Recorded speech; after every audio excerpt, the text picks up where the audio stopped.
Welcome to our channel.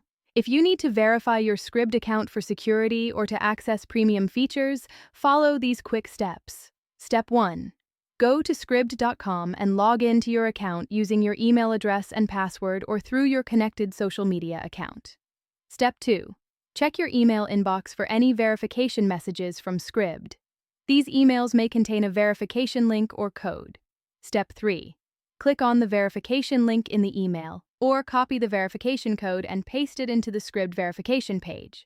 Step 4. If you didn't receive a verification email, log in to Scribd, go to your account settings, and request to resend the verification email. Step 5. Verify your email address is correct in your account settings. Click on your profile picture, select Settings, and check the email field. Step 6. For payment verification, ensure your billing information is up to date by going to Account Settings and then Subscription and Billing.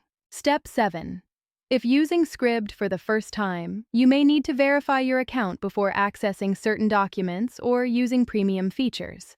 Step 8. Add a backup email address and phone number in your account settings to help verify your identity and recover your account if needed. Step 9.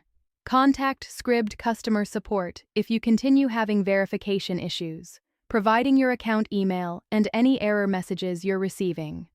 Don't forget to like this video and subscribe to our channel.